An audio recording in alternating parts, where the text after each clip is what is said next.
Welcome to the Skull King Fantasy Football Podcast, presented by Vox DFS Firelines.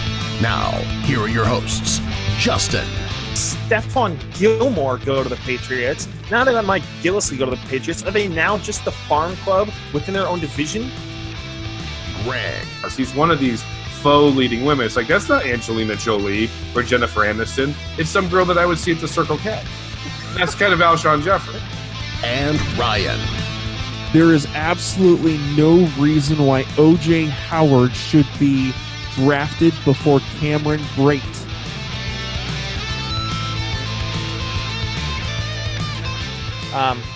Hello and welcome back to the Skull King Fantasy Football Podcast. We have a great show for you tonight, looking at a little bit of some Keep-Trade-Cut, who you should target in some trades, as well as buy or sell, who we are buying and selling in terms of some early performers, some guys who have not played well, but this is going to be a great show.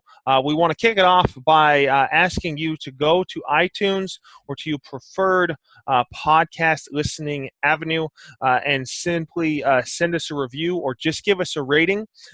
Either of those two help boost us in visibility on that preferred podcast viewing service. And so we want to say thank you for doing that in advance. It really helps out the show. We believe we are a 5-star show here and want to be able to share our fantasy football knowledge with more people. That's how you can help us with the show. But getting into some news and notes, as we normally like to start with news and notes with our shows, looking at some of the minor pieces of information that have come in. It looks like this doesn't have direct fantasy football implications, but it looks like Giants coach Ben McAdoo is considering surrendering play calling duties. Ryan, do you think that this adds fantasy value to players like Odell Beckham Jr., Shepard, Ingram? Do you think this helps the offense, or considering that McAdoo has been the offensive coordinator for years, does this potentially hurt the Giants defense even more? No, I honestly, this for the most part, him stepping back from calling plays, I think would only hurt the offense personally. Their problem is they're like the Seahawks and they have no offensive line. That's what's causing all the issues for the team. I think that Manning is also a bit of an issue just because he's not a spring chicken anymore, and so I don't think that I think that causes issues in itself. But for the most part, I think McAdoo stepping back would be a problem for the New York Giants offense. This is a defensive player, but 49ers Eric Reid, who suffered a PCL injury, is out for Thursday's game against the Rams, is expected to miss a few weeks. Does this drastically hurt San Francisco and their ability to stop offenses on the other side? I think Reid going down could cause a major issue for their defense. They're a young defense already, inexperienced. They have a lot of athleticism on that defense. The problem is, again, they're young and inexperienced as far as the NFL level goes. And so while they'll make a lot of big plays, they're also going to make a lot of mistakes. And having someone like Eric Reid go down is only going to cause more problems for that defense. Yeah, I agree. One of the things as well, Eric Reid was able to do some stuff, not that the Seattle offense was really that humming. But when Eric Reid came off, I don't believe Eric Reid was even on the field during the last drive, and that's where you saw Seattle really begin to pound the rock and do some things offensively.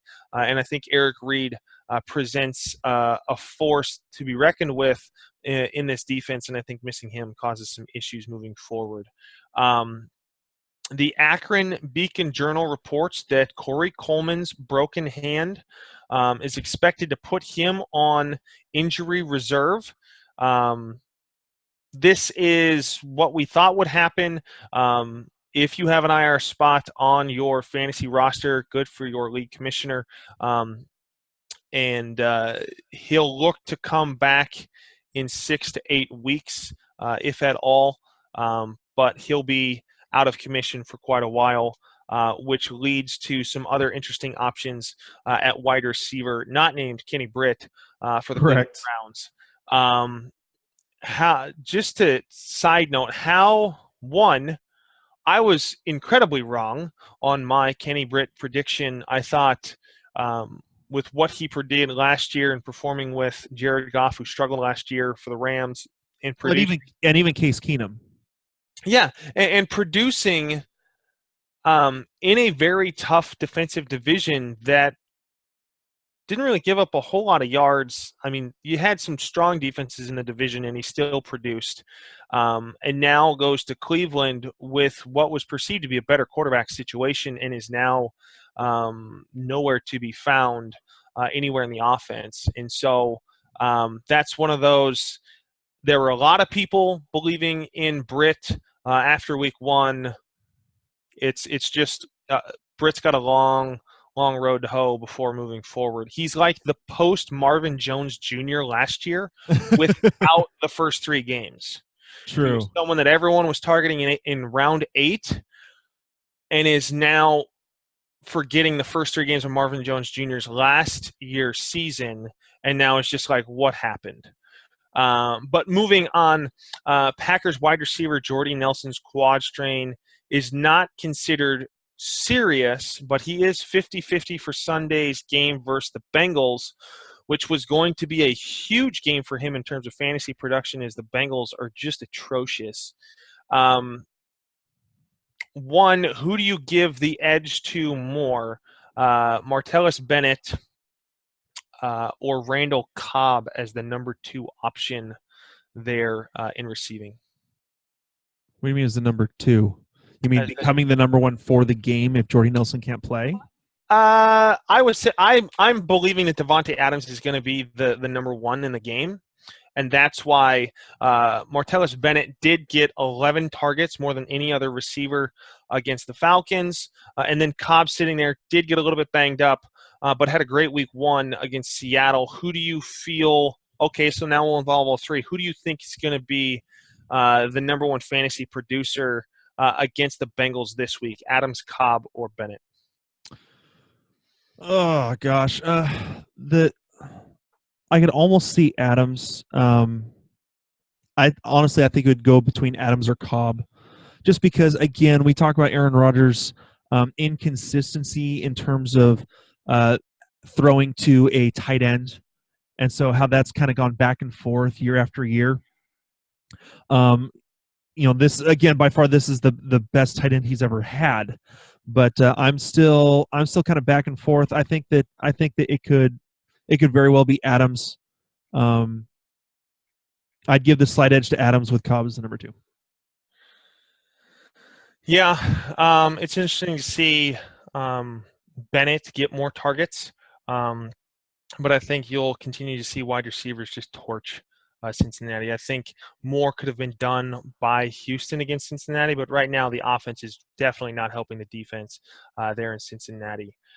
Those cover the major news points. I'll touch really quickly that Randall Cobb did have an MRI on his shoulder. It's considered day-to-day, nothing major.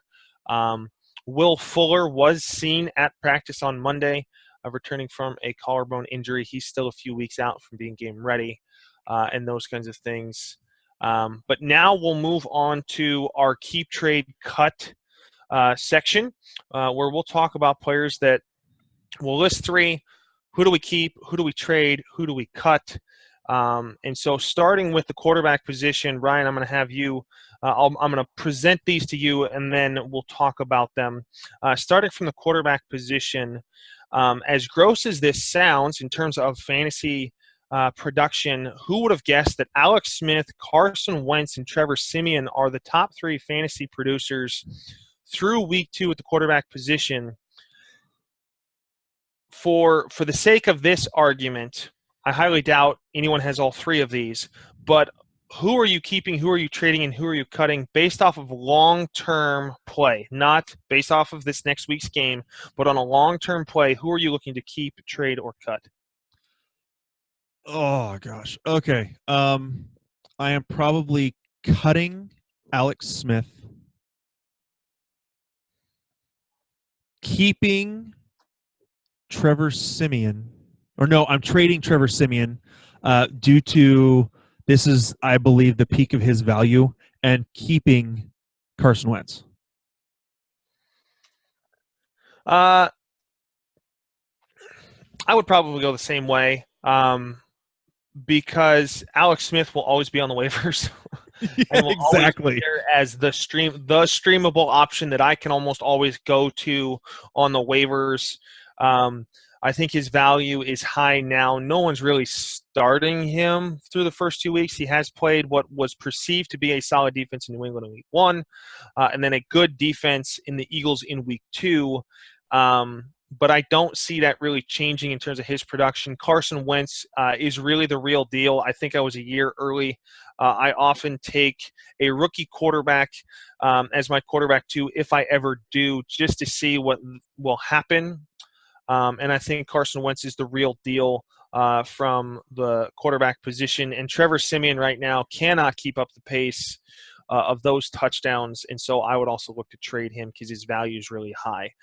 Moving on to some other quarterbacks that are not as high currently in fantasy rankings. Carson Palmer, who has struggled early in the season. Tyrod Taylor, who's been that traditional middle of the road in terms of production.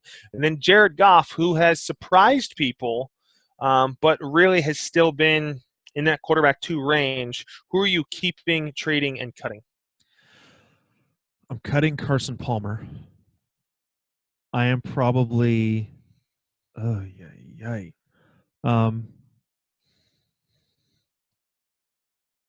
problem is Tyrod Taylor doesn't really have anyone to throw to. And so his value is garbage right now in order to try to trade him. But I don't necessarily want to keep him. Man, I hate you for some of these, just so you know. Well, that's the point of the show. I mean, we're really looking at what are the more difficult conversations to have when you look internally of what you're looking to do with your rosters. We don't want these to be easy because we want to kind of agonize over these like you do with your rosters. And in this case, Carson Palmer, Tyrod Taylor, and Jared Goff are really on that edge of whether or not they're on a roster on the waivers. So this really should give the listeners a good feeling of where we're at and where and how we feel about these players. I'm probably keeping Tyrod just because he's going to have to start throwing the ball here soon because they're so bad. And trading Goff again, trying to get value out of someone who actually has had an okay start to the season. I would agree. I'd go the exact same route. Palmer has struggled. He probably has the best wide receiver options. But right now, you're not going to get any value, and you really don't want to keep him right now until he's proved some other difference. There's way too many other quarterbacks to take.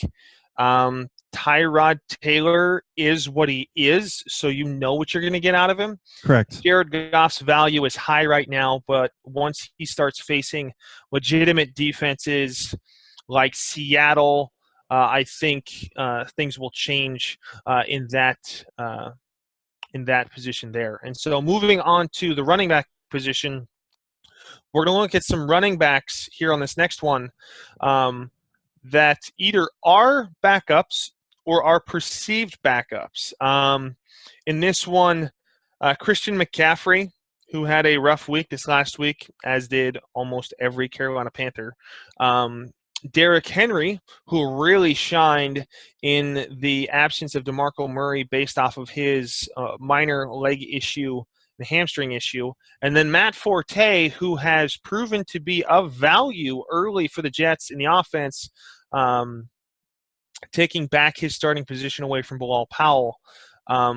This one's interesting because they're all kind of in that same range of kind of a backup, not really fully the starter, but still utilized. Of the three, which are you keeping, trading, and cutting? So McCaffrey, Forte, and who was the other one? Derrick Henry.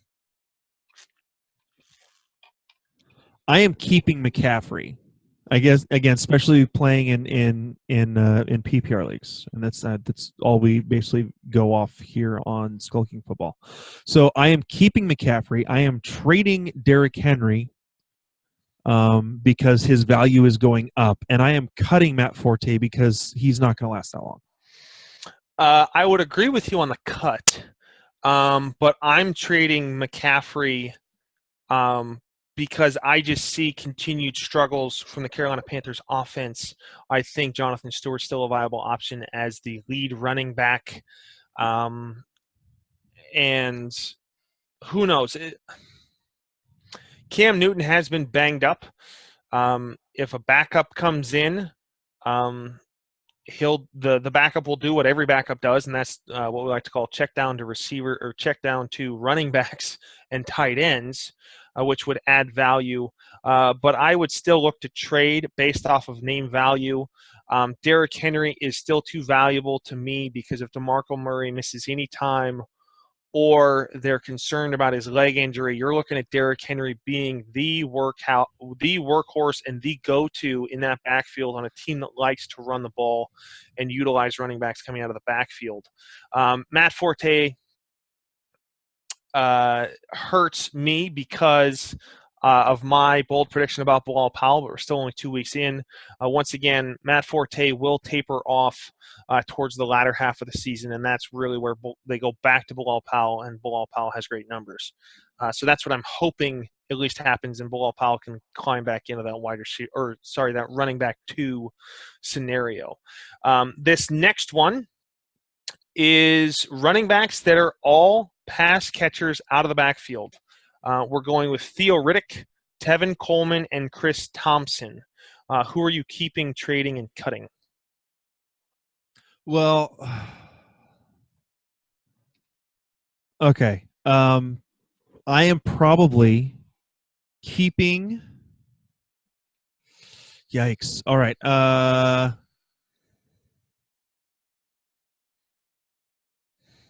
Cutting Chris Thompson. Keeping. No. Here we go.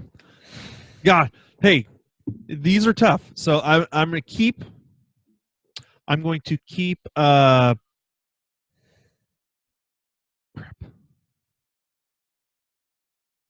I'm cutting Theo Riddick. Ooh. Simply because they're also passing the ball. They're passing the ball to Amir Abdullah also. I am currently trading okay, Riddick, Thompson, and who else? Tevin Coleman. I'm probably keeping Tevin Coleman, and I'm trading Chris Thompson because his value is skyrocketed with Robert Kelly going out by Samaje Perine basically taking over that lead back thumper role. And so people are putting a whole lot of value right now on Chris Thompson, and so I will trade Chris Thompson and get the value out of him. I would agree on the trade because right now Chris Thompson is the running back 4. But let me double check. Yeah, he's touched the ball 13 times. Yep. In the first 2 weeks. And so in week 1, he was catching the ball and doing some things with it. In week 2, he got that great run and scored a touchdown. So he's got 3 touchdowns on 13 carries. That cannot be sustainable. In addition, one of the things that I feel why the Redskins are struggling is much like what they did in the preseason, and I talked about it a little bit last night, is that they're going to run to set up everything, and that's how things worked in the preseason. Correct. Not by pass or by dumping the ball off to Chris Thompson. So Samaje Perine is the one to own in the Redskins backfield. This one's tough because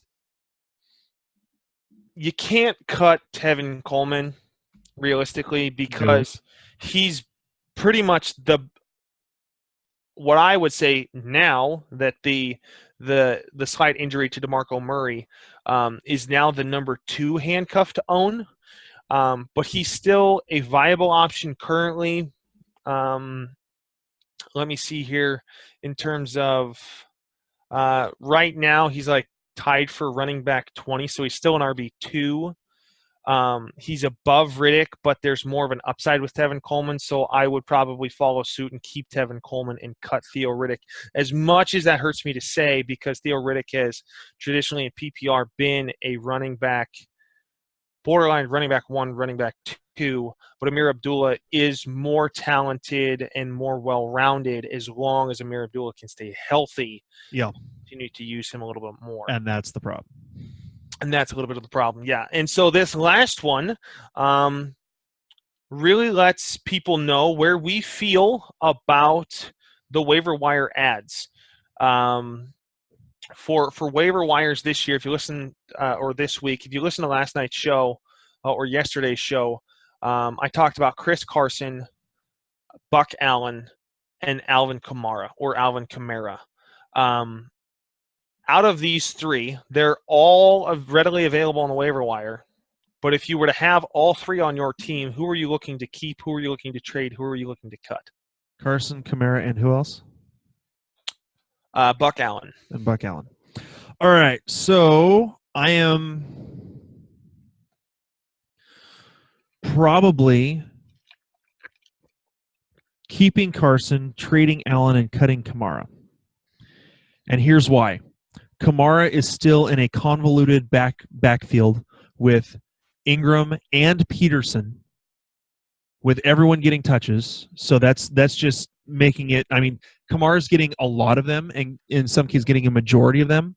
However, he's still not the back there. Now, in terms of, so you said, what are you doing with Kamara? I'm cutting Kamara. You're cutting Kamara, and then I think that Carson becomes he is now the running back 1 in Seattle, and I am trading Buck Allen because I believe that he's still in a timeshare with Terrence West, and so there's still too much to be done. There's still too much going around in there. Plus, in 6 or in 7 weeks or so, you got Danny Woodhead coming back. So just I'm not totally buying Buck Allen. I am buying in on Chris Carson. Call it a homer pick, but I'm buying in on Chris Carson because he has the other 3 guys in this backfield. You had Eddie Lacy, who's a healthy scratch, in favor of Chris Carson. You have Thomas Rawls, who's an injury prone, and you have CJ Prosise, who catches the ball out of the backfield, but is also injury prone. And so Chris Carson can also catch the ball out of the backfield and was used as a pass catcher out of the backfield. Therefore, in my opinion, he is the best back to own in Seattle. I agree with you there. My hesitancy is that the offensive line issues are very telling. But even with that, he still got, I believe, around 70 yards. He put up 93 rush yards on 17 carries against San Francisco. Yeah, 70 of those came in the second half when it was all him and there was no competition against him. And so he put up those numbers. That's why I have him as a keep. Even with the offensive line woes, if they can fix their offensive line, he's a borderline RB1 because of the offense that he's on. And they want to get up on a team and then run the ball. Yep. Russell Wilson is a great quarterback for some read option possibilities, as well as some dumping the ball off. Russell Wilson can evade. Anyone can get the ball, kind of a thing. I'm going a little bit different. I'm cutting Buck Allen because I don't think the value is there long term. I think the value is there on Kamara long term because anybody who has watched any of the Saints this year, as much as they have struggled, in PPR, you're not going to take Peterson. If you listen to our podcast, we told you to avoid Peterson and kind of avoid this whole backfield to begin with, but to keep your eye on Kamara. if you've listened to either of their football games, the announcers talk about how much Sean Payton loves Kamara, and this is something to where you trickle a little bit of hope to individuals who you're looking to trade Kamara, and I think you can get more for Kamara on the upside, especially in something like Keeper League. And then I would cut Buck Allen because Terrence West does have some soft tissue injury. But long term, when Danny Woodhead comes back, if healthy, knock on wood, he's then the pass catching back that then drops Allen down the depth chart, and West is still there. So really, Allen is a Band-Aid on a bullet wound at this point in that package. Okay. Moving on to the wide receiver position, is some interesting things here. Tyrell Williams has 9 catches, around 100 yards, has produced about 10 points per game, still hasn't touched the ball in the end zone, so hasn't got some TDs, but has been viable and the deep target, really, but has played some tough defenses in not necessarily Miami, but a tough defense in Denver in week 1. Larry Fitzgerald, who's struggling on the Cardinals, but is still the go-to guy potentially there at the Cardinals, or has the history there with Palmer. And then Rashard Matthews from Tennessee. Who are you keeping, trading, and cutting?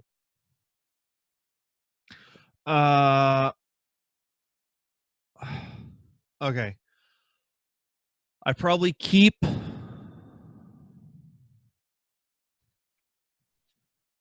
So is it J.J. Nelson that you mentioned? J.J. Nelson was the number 2 out of Arizona? Right now, J.J. Nelson is the quote-unquote number 2, but I don't think there's really a number 1, 2, or 3 there from the wide receiver perspective. But I mean, it's J.J. Nelson, Tyrell Williams, and Rashard Matthews are the 3. No, Tyrell Williams, Larry Fitzgerald, okay, and Rashard Matthews. Well, you still. I'm trying to throw as much Cardinals garbage at you to see what you think. Here's the deal. I have Tyrell Williams in 2 leagues. I am still holding on to Tyrell Williams in both of those leagues. Actually, I may even have him in 3 leagues. I may have him in the. I think I actually have him in the Scott Fish Bowl too. So I am keeping. Keeping Tyrell Williams. I am cutting Rashard Matthews and trading Larry Fitzgerald, hoping that someone takes Fitzgerald on name value alone. And the reason.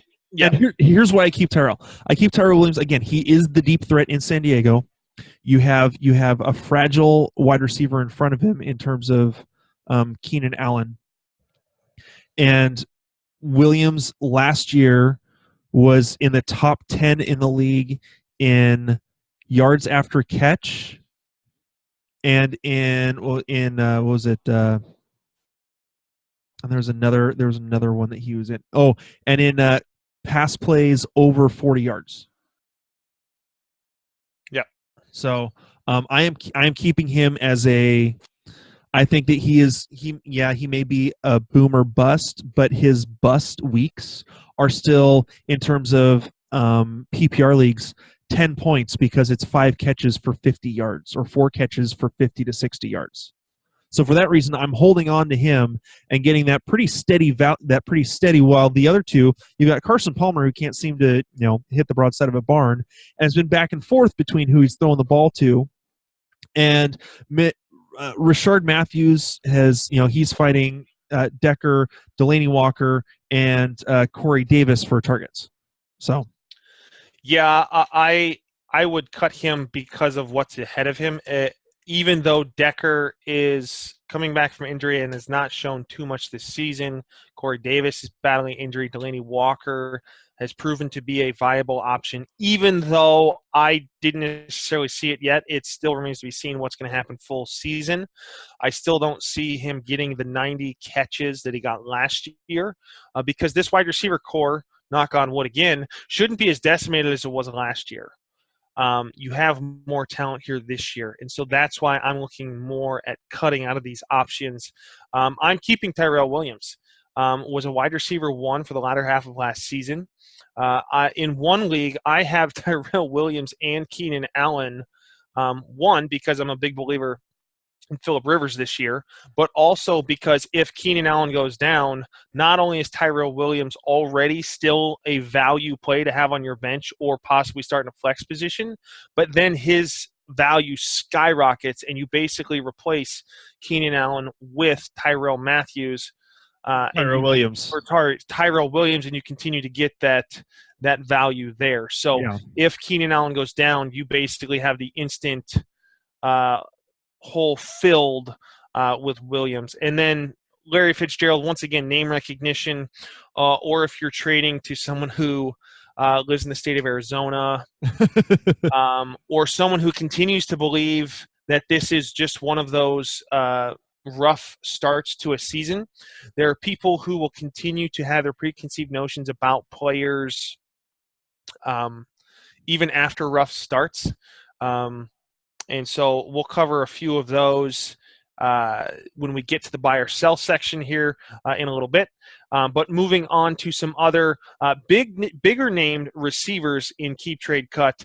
A.J. Green, Dez Bryant, and Amari Cooper.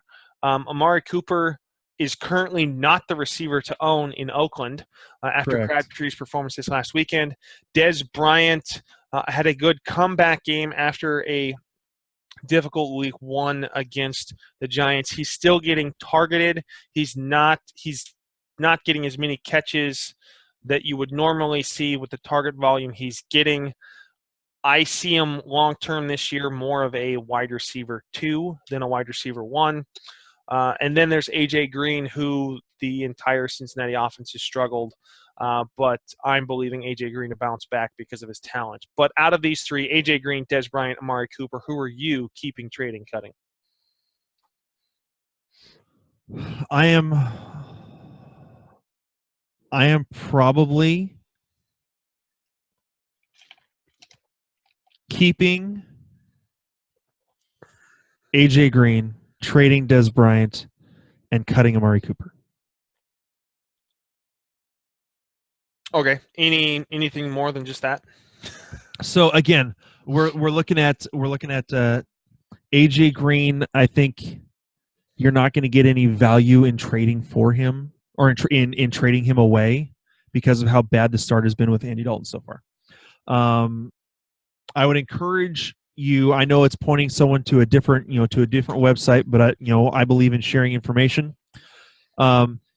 I believe that you guys should go over, all of our listeners should go over to NumberFire, their NFL news. And I believe it was, let me make sure I'm right. Yeah. The late round quarterback, J.J. Zacharyson, wrote an article, 15 transactions you should make for week 3. And one of them is to buy A.J. Green. And one of the reasons he says the most, there are some positives. The most obvious positive is that Cincinnati just fired offensive coordinator Ken Zampese, promoting Bill Lazor to the position. Lazor was the offensive coordinator in Miami in 2014 and 2015, where the Dolphins had a 1.49 pass-to-rush attempt ratio, the 9th highest in football. And during his first year, followed by a 1.71. So they're going to now be throwing the ball almost twice as often as they rush the ball. So I think for that reason alone, that means that they are going to be getting the ball to A.J. Green. A.J. Green also this last week basically said they need to start running the offense through me if we're going to win games. And how many times have you heard in the last few years the star wide receiver or the star running back saying, we need to get the ball to me or we're not going to win? I think of Antonio Brown 4 years ago when he really took off. He said the offense needs to go through me. The next week, he goes for 11 catches for 220 yards. Yeah.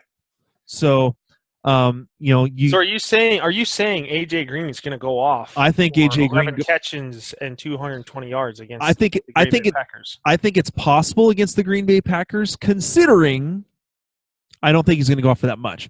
I think he could have a very good game against Green Bay, considering their defense has been pretty good, but Green Bay is going to score a lot. I think they're going to start to get it together and start scoring on Cincinnati, even though Cincinnati's defense has played pretty well. But I think they have no choice but to get the ball in the hands of A.J. Green. I would agree with you there. In addition, A.J. Green is going to be your number one pick. So you've got to continue to, one, start him, but you're going to keep him. I think you can get the trade value from a Dez Bryant after this week's performance and his continued target share.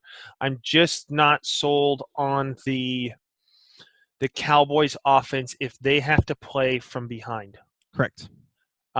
They're built to play with the lead, but their defense plays like they're always behind because you can pretty much pick apart their defense as much as you want. Case in point, Trevor Siemian, of all people, torching the Cowboys defense Correct. This last week. So Dez Bryant, I think you can get trade value. Amari Cooper, I don't know if you can get any value from him right now because anybody that looks at the Raiders is looking at Derek Carr and the Crabtree matchup. Even last year, I thought Amari Cooper could have a much better year this year. So far, it's yet to be seen because he's still not getting targeted in the red zone. And last year, once again, the glaring stat was that Crabtree had more red zone touchdowns than Amari Cooper had red zone targets. And so when they get down the field, they're going to continue to look for Crabtree in the red zone, Correct. which means of these three, of course, you're not cutting Amari Cooper just because, but of these three, that's who I would look to cut. Yep. And then moving on to some other wide receivers that are kind of in that fringe position, Jermaine Kearse, who instantaneously became the number one receiver for the Jets, which isn't saying much. Rashard Higgins, who is now the number one receiver for the Cleveland Browns. Well, after 1 week, we'll see. Yeah. And then Jordan Matthews, who is kind of the number one receiver for the Bills, with as weak as their offense is in terms of a passing game and with Shady McCoy's slight injury issues. Of these three, who are you looking to keep, trade, and cut? I think – oh, gosh. Okay, I'm stuck on Higgins and Matthews. Who is our first one again? Jermaine Kearse. Jermaine Kearse. Okay. I am probably – God, if you can trade Jermaine Kearse, simply because he is their number one receiver and he has scored enough points to be a wide receiver one. Yep. So if you can get value out of him, I say you trade Jermaine Kearse.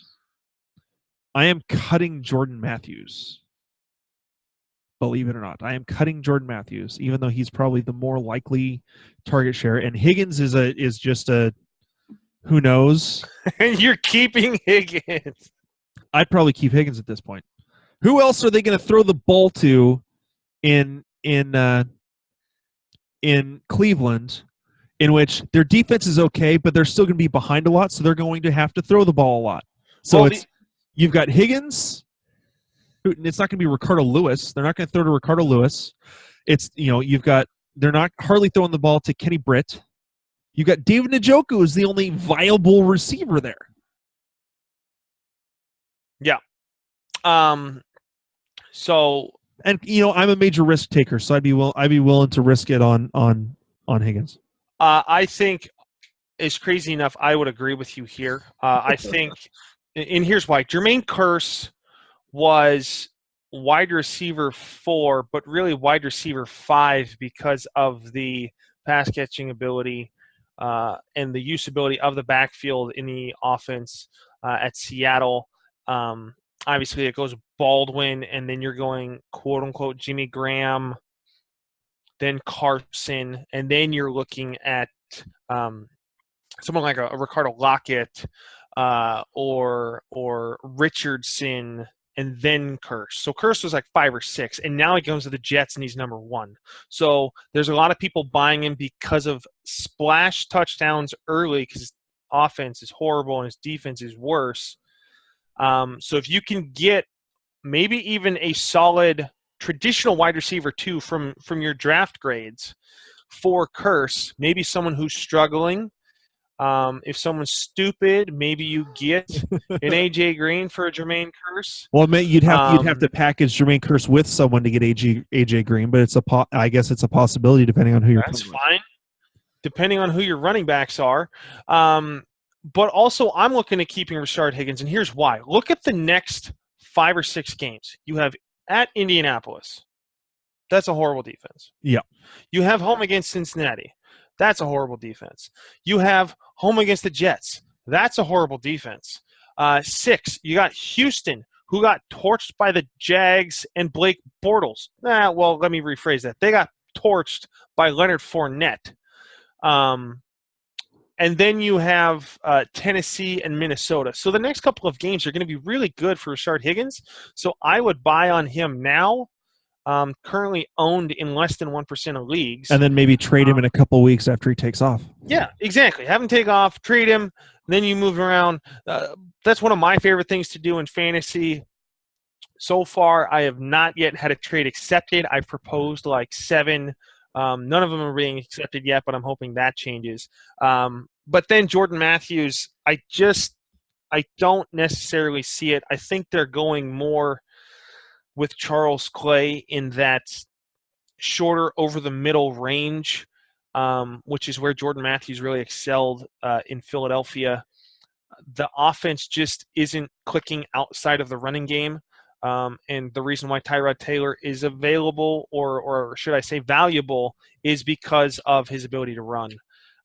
So I would look to also try and use some name value if you could with Jordan Matthews, but I think more than likely you got to cut him based off his production so far.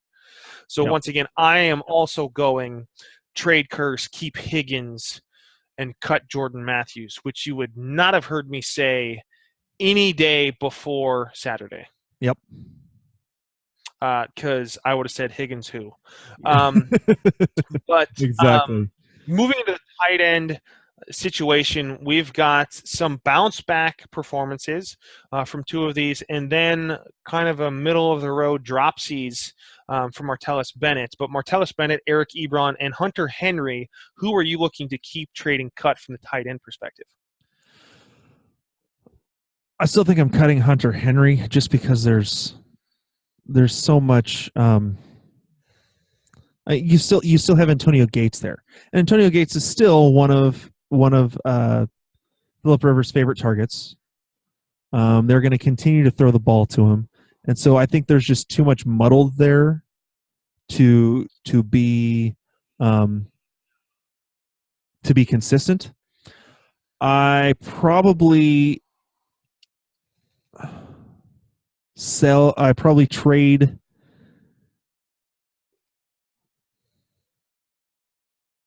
I'm probably going to trade Bennett and keep Ebron. Again, because while I don't necessarily believe in the consistent usage of Bennett, I believe you can still get value. I believe that you can get value for him. And I think that Ebron has now that he's finally sniffed the end zone, and I think that Detroit has maybe actually figured out a way to correctly use him to get him into the end zone. His receptions have gone up every year. Last year was he had 60 plus receptions, and I think he only got in the end zone like 2. Did he even get in the end zone last year? Got in the end zone once in week 1 and then never sniffed it again. Okay. So, I think that this year could increase that. I think he's obviously gotten in there once. So I think that, he will be more utilized this year. And so therefore I keep Ebron. I'm going to go a different route. I'm also going to be trading Martellus Bennett, and I think that is because of name recognition as well as the current injury scenario there for Green Bay. He did get a lot of targets against Atlanta, but I don't see that continuing to be the case. I think that was more a product of Jordy Nelson being out for practically the entire game, and then Randall Cobb getting injured late. And so that significantly boosted Devontae Adams and Martellus Bennett. But once again, I don't believe that Aaron Rodgers really utilizes the tight end to its fullest potential. And that's why I'm going to look to trade, even though tons of people believe in Bennett. That's where I'm still looking to trade on value and get more than I think I could because of others' perceived value of him. I am going to cut Eric Ebron because of history. I know that Hunter Henry has only played 1 year and put up a goose egg against Denver. But I really think that they were continuing to try and target Gates to get in the touchdown record. Now that is done, I think you'll see more production out of Hunter Henry. In addition, with Phillip Rivers, you have a proven quarterback that targets tight ends. No one throws to the tight end more than Phillip Rivers over the last 4 years. No one. And so, to me, that gives me enough credence to keep Hunter Henry, even though he's young and even though he was very touchdown dependent last year. He bounced back very, very well this week. And so I'm looking to add him on waivers if the option. But in this scenario, I would look to keep him once again, trade Martellus Bennett, and cut Eric Ebron. Moving on to our second to last, another tight end scenario, Benjamin Watson, Jack Doyle, and Austin Hooper. I know we talked about Austin Hooper a lot as a stash from the tight end perspective early. Had a great game, but not great since. Out of these three, Benjamin Watson, Jack Doyle, and Austin Hooper, who are you looking to keep, trade, and cut? I am probably... So this one's tough because I think Hooper has a lot of potential, but his big game was on 2 catches, which is concerning. Let me get back here. Let me actually take a look at this. Make sure I got this on here correctly. And so yeah, both games he has only been targeted twice. He's caught both of his, he's caught all 4 of his targets, but he's only been targeted twice in each game, which is concerning to me.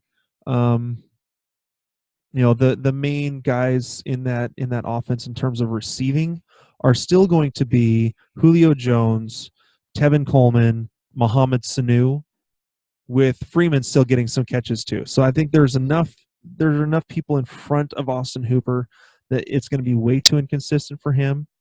I believe that Joe Flacco likes targeting his tight ends, and therefore Benjamin Watson has value now that he's back healthy. And then Jack Doyle, I don't think really has any true value until, like most of that offense, until Andrew Luck comes back. So, and we don't have any clue when that's going to be. So I'm probably keeping Watson, cutting Doyle, and trading Hooper, because Hooper has shown production and big playability, and he may be able to get something out of him. I'm going to go a little bit different. I'm going to keep Benjamin Watson because last year Pitto was a tight end 1, I think ranked 12, so he was right there on the fringe in a 12-team league. And Flacco will continue to use the tight end, especially now with someone like a Danny Woodhead out of the backfield and not a traditional pass-catching back coming out of the backfield with only Terrence West and Buck Allen still there. They both can kind of do it, but neither one is really utilized strongly in that part of the game. And I think that's why Dennis Pitta also got a little bit of a bump last year. But Flacco will continue to target his tight end, so that's why I am keeping Benjamin Watson. I'm looking to trade Jack Doyle for the reasons why you said you would cut him.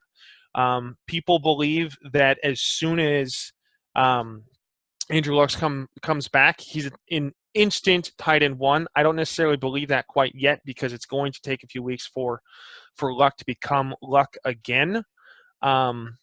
Without Luck. But I think also Eric Ebron has shown value with Jacoby Brissett. He proved to be valuable this last week, I think scoring 15 fantasy points in a PPR league. Let me double check here really fast. Can't spell Doyle. Yeah, so he scored 15 points, 8 catches, 79 yards, really close to getting that extra yard in a traditional PPR league. Could have been 16 points. And so I'm really believing that Jack Doyle, people are going to see Cleveland, San Francisco coming up soon. Obviously, Seattle's there in week 4. The Colts come to Seattle in week 4. But I think Jack Doyle provides more valuable trading options. And then I would cut Austin Hooper because he hasn't shown it quite yet. He did have one astonishing game, but so did Jesse James from Pittsburgh. So I don't know really what to do there. As much as I like Austin Hooper and liked him preseason, I don't see target volume there, and I see more to the other 2 players, which is why I'm looking to do more than just simply cut the other 2. Correct. All right. Our last one for defense, we'll get into we'll just do it really quick. Steelers, Falcons, Lions. Who do you like as a streaming option this week? Just who do I like? Or are we actually doing this as a keep-trade-cut? We'll do it as a keep-trade-cut. All right. So Steelers, Falcons, Lions. Yep. For this week, it might or long term. Trade Lions because they've been really hot and had a lot of turnovers the last couple of weeks. Keep the Steelers and cut the Falcons. I would do the exact same thing. I think the Steelers have done some great things in revitalizing their defense this last year, in pulling the corner from, in pulling Joe Hayden from the Browns, as well as drafting Watt, revitalizing kind of that front 7. I really like the Steelers' defense this year so far, and I think lack of scoring a touchdown. I mean, really, that's the only reason why the Lions are even mentioned here is they scored a defensive touchdown the first 2 weeks. So that wraps up our keep trade cut segment. Ryan, if you want to do one of the ad reads really fast as we go in and transition to buy or sell. All right, give me a second to get that pulled up. Sorry, I wasn't quite prepared for that one. Oh, sorry, that's my bad. That's okay. I've got it here just a second. Let me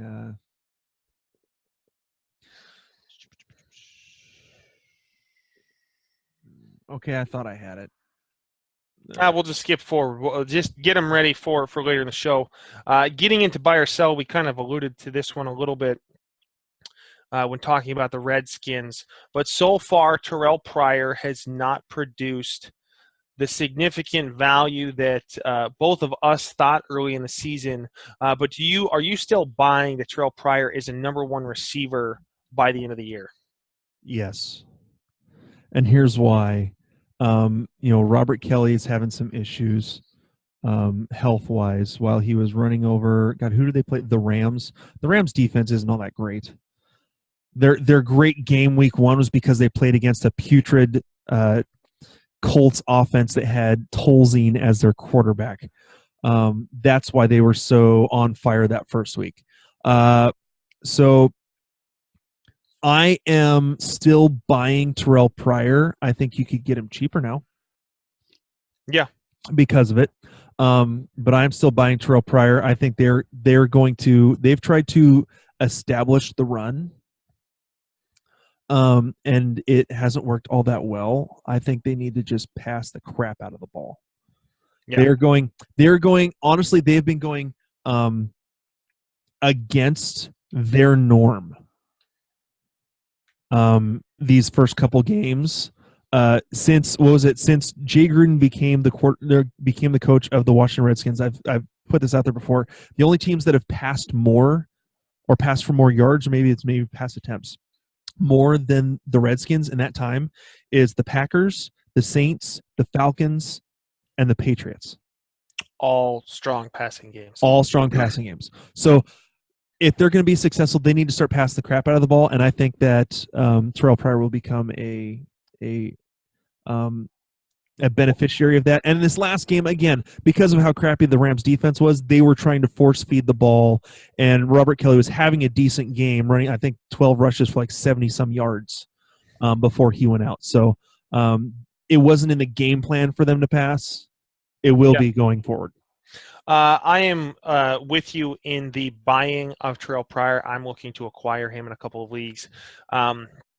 And what I want to compare this to is no one's talking about dumping or trying to trade off Michael Thomas of the Saints in their offensive woes so far, only producing 22 points throughout the season so far.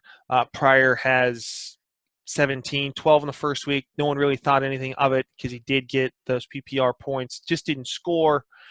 This last week was a rough week. I think some of those explosive plays from Thompson kind of hurt because they marched down the field with big chunks and didn't necessarily have to move the ball and get a bunch of other players involved. Yep. In addition, if you look at it over the last couple of years, last 2 years specifically, Kirk Cousins has started incredibly slow out of the gate. And for the last 2 years, people have basically called for his head after the first 2 or 3 weeks. And then they're all happy when he starts lighting it up. And so I think you just need to be a little bit more patient with the Redskins offense, specifically the passing front in Kirk Cousins, Terrelle Pryor, Jameson Crowder, those kinds of pieces. You still need to wait on. Moving on, Bilal Powell, do you believe him to be a running back 2 by the end of the year? Yes, simply because Forte won't hold up. They're going to have to use Bilal Powell. I believe the only thing that will keep Bilal Powell from being a running back 2 is injury.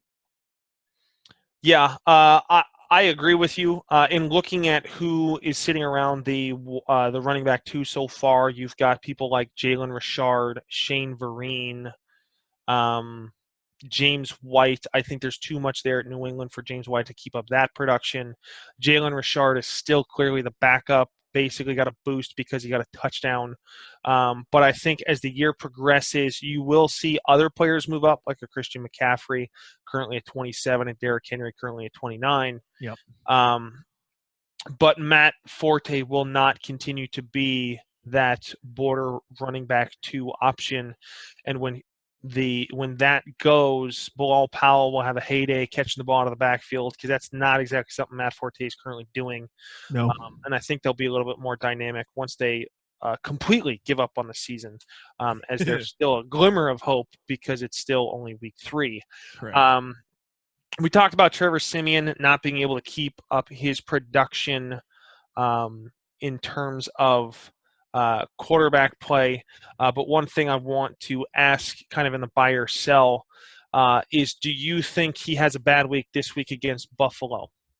No, I think that he could have a very good week this week against Buffalo.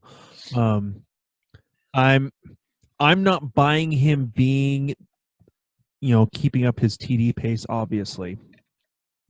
But I think that Trevor Siemian could very well be a low-end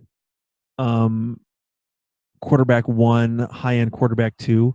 So I think he's definitely a guy that can put up the numbers in the right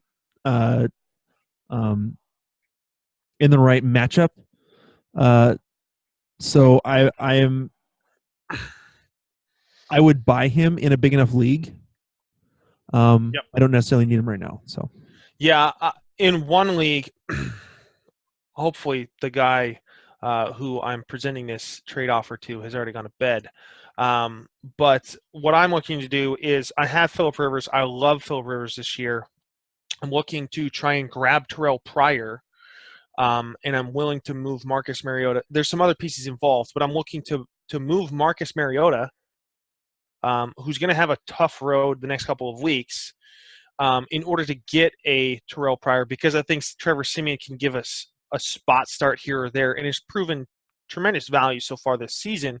He's not going to blow the doors off with the yards, but he has quality receivers in Demaryius Thomas and Emmanuel Sanders that are great end zone targets. Both of those are traditionally kind of in that wide receiver 1, wide receiver 2 position. And I think Trevor Siemian is a continued value because once that trade happens with Mariota going, I'm going to target Trevor Siemian off the bench or a Carson Wentz off the bench as soon as possible. Yeah.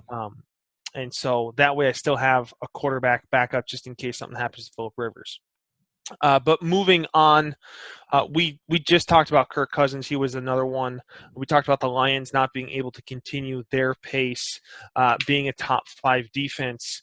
But so far, this is something that I want to kind of add in jokingly to the show, is who's going to be the worst team in the this year? Is it going to be the Jets? Is it going to be the Browns? Is it going to be the Bears?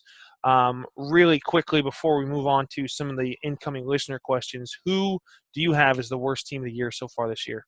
I still think it's the Jets. I think the Browns are putting up a good fight for it. Yeah. Did I say the Browns or the Bears? The Bears are putting up a good fight for it. I think the Browns are showing a lot more fight defensively than they have the past couple years. And so I can still see the Browns winning a few games. It will be difficult with Deshaun Kaiser as their quarterback just because he's a rookie.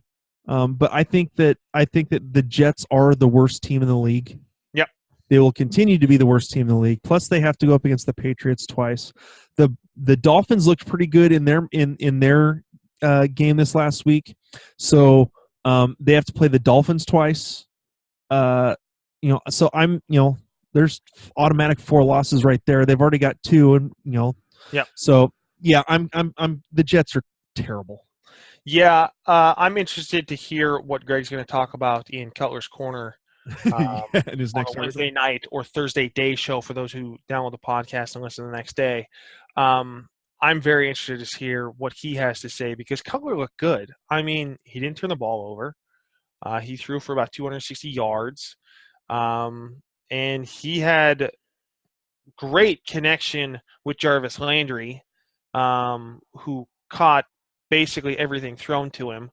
But moving on, we'll get into some listener questions here. Try and wrap up the show pretty quickly. Ryan, why don't you give us the play draft ad read there? All right, so fantasy football fans, if you love fantasy football, then you need to be playing draft. Here's how it works. There's no management. You just set it and forget it. Once you're done drafting, that's it. There's no trades, no waiver wire. Draft even takes care of last-minute injuries for you. Drafts start every couple minutes, so you can join one right now. The best part is that you can play for cold, hard cash. Drafts start from just $1, so there's a draft for everyone. There's no salary cap, so it's not like DraftKings or FanDuel. It's an actual snake draft, just like you would play with your friends for a season-long league. You can do them so that they're season-long, and it's just a draft them and set it and leave it, or you can do it for just a week. You can do any of those. For a limited time only, all new players will get a free entry into a real money draft when you make your first deposit, but you have to use the promo code SKFootball in order to get that. Or you can go to playdraft.com/SKFootball in order to get that as well.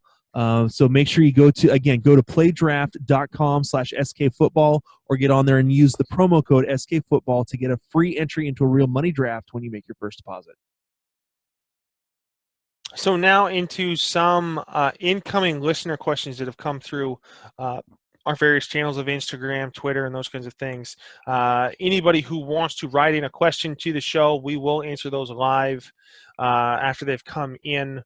Or if you want to write in a question through the Instagram live feed or the any of our other live avenues of Twitter, Facebook, and those kinds of things. But with this question, with Rob Kelly out, is Samaje Perine or Chris Thompson the person to grab in PPR? PPR, it's probably still Chris Thompson. Just because he is the actual pass-catching back if Rob Kelly misses time. Perine showed some struggles when he had to carry the load in terms of running the ball. I think that he can get the job done eventually, But for PPR, for PPR it's probably Chris Thompson, honestly. But I wouldn't be afraid to stash Pirine. Yeah, P-Run, I'd go standard. Thompson, I'd go PPR. Correct. We focus primarily on PPR. But next one, should I trade LaShawn McCoy, who has injury concerns so far this year, for Jay Ajayi and his performance after the Dolphins week 1? If you can get him. If you can get Jay Ajayi is going to carry the mother load. I mean, he had 28 carries the first week. And so I have Jay Ajayi in one league. Not that it's helped much, but I have Jay Ajayi in one league. I've considered trading him for the right, just because my team is so bad right now. I've considered trading him, but if you can get Ajayi, yes, go ahead. If someone will actually take that trade, McCoy has some really good matchups coming up, but again, he does have the injury issues. So, yeah, if McCoy can play full season, I would still take Shady because of how dependent they're going to need the running game in Buffalo. I think there's more talent around Jay Ajayi, but also Jay Cutler is the quarterback. So I wouldn't do this trade. I would still keep McCoy because Jay Ajayi is still young. He didn't start last season. I'm not quite on the bandwagon. I'm kind of hanging off the back bumper, dragging my feet on Jay Ajayi. But you got to also remember he had a concussion issue in preseason. So it's not like Jay Ajayi is the shining glimmer of clean health. No. So moving on to the next one, sticking on the same team, in my PPR league, I have two great options at wide receiver. Devontae Parker against the Jets or Golden Tate against the Falcons. Which would you start, Ryan? Parker may have the better matchup, but as we saw, obviously we may be wrong about saying that Devontae Parker is going to outscore Jarvis Landry. I think the only way that happens now is if Jarvis Landry gets suspended for his domestic violence in that investigation. Because he was, God, how many targets did he get? He got like 13 targets in that game on Sunday. So it was a lot. Yeah. He got 13 catches. 13 catches on like 16 targets or something like that. Something stupid. Yeah. So for me, I think I would probably have to go Golden Tate. He's still the number one target for Matthew Stafford. I don't see that changing anytime soon. It may be a tougher matchup, but with the ability of Tate to get yards after the catch, I'd go Golden Tate for PPR. I would go the other way, and here's why. I've been a huge Devontae Parker buyer so far. A truther. Devontae Parker truther since the offseason. And I'm not going to change anytime soon, especially when he's got matchups coming up like the Jets and then New Orleans. He's going to play the Jets twice. But for this week, even with Golden Tate playing the Falcons, Golden Tate didn't get a lot of production last night. Eric Ebron outscored him, which concerns me. The Falcons aren't the greatest defense, but anytime I can get a matchup against the Jets, I'm going to take it. And my final point is this. Amari Cooper is for the Raiders, who I would more equate to the Jay Ajayi kind of role. And Devontae Parker is the bigger-bodied player like a Crabtree. Now, I'm not saying that Devontae Parker is going to go off for 3 touchdowns against the Jets, but a bigger-bodied target in the red zone I will always take over the quick slant underneath guy. Just because you mean Jarvis Landry? You said Jay. Sorry. I would rather take Devontae Parker over Jarvis Landry in a red zone area. And so because it's the Jets and because of the talent of Parker and me being a truther, I can't there's not enough leaning towards Golden Tate against the Falcons for me. I'm going to stick with my boy Devontae Parker. You do that. Do we have a bet? Do we have a bet going? No. Oh, darn. I tried. Now getting into some targets for trades. I have 2, and then Ryan, I think you have at least 1. So I'll start. Number 1, if you can buy Lev Bell at any point right now, I would do it. Get him while you can. Unfortunate game against the Browns. Who knew that the Browns actually showed up to week 1? But it was also, once again, a road game for Roethlisberger. Even at the home game for Roethlisberger this last week, you didn't really get much from Lev Bell. If you have somebody in your league who has Lev Bell, who's lost their first 2 games, who's panicking, who may have also had like a Fitzgerald who's struggling, or Jordy Nelson, possibly, depending on how deep the league is and whether or not it's a keeper league. If that person is freaking out because of roster depth and 2 losses, this is where you lowball an offer to Lev Bell on someone who is producing very, very well at the running back position early, and adding some additional pieces. You're going to have to give up 2 for 1 there, but definitely try and get Lev Bell if you can. Even if the guy laughs at you, it is worth a shot. Pretty much. I'd have to agree with you there. I definitely is. I have him in 1 league. I have him and Kareem Hunt in 1 league. And once Le'Veon Bell takes off, my team should with Brady as a quarterback. So once Le'Veon Bell takes off, I should be set there and not have. I don't even have to worry about my wide receivers, to be completely honest. Not really. because of having Le'Veon Bell. Once Le'Veon Bell takes off, having Bell and Hunt in the same league with Brady as my quarterback, I should be in good shape. So yeah, I'm buying Le'Veon Bell. I won't be able to get him in 1 league. In the other league that I can attempt to, the person who has him simply won't let him go. Yeah. So to touch on Kareem Hunt, just to sing his praises so far this season, Kareem Hunt. We were right. We were right. We're the first.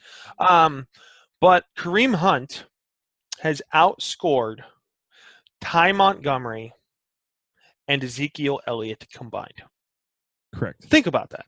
You're talking about Ty Montgomery, who was in the latter half of last year a running back 1, a go-to, who has continued despite my projections. I don't know if he'll be able to handle this full season. He started to get banged up after 6 games last year as the lead running back. So cue Jamal Williams as a backup, who did get some playing time last against the Falcons.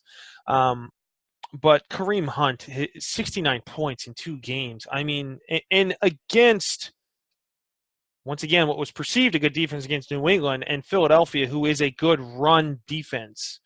It's going to get easier against the Chargers, Washington, and then he's got Houston, Pitt, and Oakland. But Kareem Hunt is good. The other person that I'm looking at targeting is T.Y. Hilton. As much as I have trashed T.Y. Hilton over the last couple of weeks, it is only because luck isn't there. When luck returns, T.Y. Hilton is an instant add-in to the wide receiver 1 position. He's an instant add-in. I don't care if Luck is out there on crutches. I don't care. Luck will find T.Y. Hilton.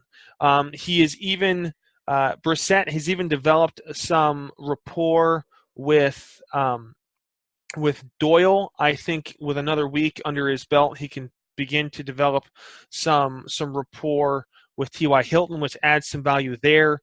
Even if there's no added value there, and you just and you have the patience to stash Hilton on your bench for a couple of more weeks, you'll have that added in value at the flex or wide receiver position. Because I know people that are jumping ship on T.Y. Hilton. I wouldn't quite jump ship yet. Yeah, I'd agree with you there. If you can buy, again, I'm in one of my leagues. I won it the first year, finished third in the league the second year, and because I pretty much trade raped someone the first year, pretty much every trade I offer, for the most part, gets vetoed. Every trade that gets accepted gets vetoed. So it is very difficult for me to be able to trade at all in this league. And so, I could see trying to buy T.Y. Hilton, looking at the guy that I would have to trade with. He wants to trade me other people for some of my top players. So I'm not going to get T.Y. Hilton. I agree that if you can find someone willing to give him up, that would be a good way to go. Yeah, it's tricky. Once people know that you run a podcast and do fantasy for more than just a hobby, people freak out anytime you propose a trade offer to them, because then they all of a sudden believe that what they have is worth way more than what you have. Why else would you be looking at it? And I'm like, no, I'm just trying to move some pieces around. And maybe I do like what you have more than what I have. And maybe you are an idiot. But it's also one of those things that it's difficult, because anything I propose, even when it's in their favor, people are just second guessing it, and it's a little bit annoying. Yep. But it is what it is. Do you have another target to look to trade for this week before we wrap up the show? Honestly, my only target my main target was AJ Green. Go and get, I'm fine to go get AJ Green. I think that they are going to increase the amount of passing that they do. He is a monster when he gets the ball and when he gets the opportunity. So I say go get him. And pretty much I think he's the main target. A lot of the other guys that I've seen, if you can get Chris Carson, if he's available on waivers, good luck trying to get him. He's not in any of my leagues. I have him. I drafted him in one to hold on to him. And looks like I may be starting him next week. Yeah. And then in another league, we're up here in Seattle, so a bunch of guys playing in Seattle. Someone picked him up already. So, so if you can get Chris Carson, I think he's another good ad. If you can find a way to trade for him, because he's only had the one game so far, you may not have to give up too much for him yet. So, yeah. And once again, he has the Seahawks line in front of him. But with all of that being said, we want to thank you guys for stopping in and listening to this show. We want to remind you to take a look at iTunes, leave a rating or a review, or do both. That's even better. Also want to mention our main title sponsor in Vox DFS Firelines, line producers for all your daily fantasy needs, whether it be NASCAR, NFL, Major League Baseball with a few weeks left to play. Who knows? Do they do tennis? No, they don't do tennis. Oh, they don't do tennis. But they do golf. They do golf, NASCAR, basketball, hockey. I saw on there. They have line producers that can help you win money while playing fantasy sports. So go check them out. That's VOKSDFS.com. Right. Or right here on the back on one of our banners here. It's a proud sponsor of our show. Once again, we want to thank you guys for listening in. Stay tuned for our Pick 'em and Stick 'em tomorrow, as well as our other bits that we'll be doing. Thanks for stopping in, and we'll see you guys tomorrow. All right, later, guys. Hey, Skull King Nation. Thank you for listening to the Skull King Football Podcast. Did you like this episode? If so, be sure to go to iTunes, Stitcher, Google Play, and YouTube to subscribe. Also, please leave us a rating and reviews to let us know how we can better help you rule your leagues.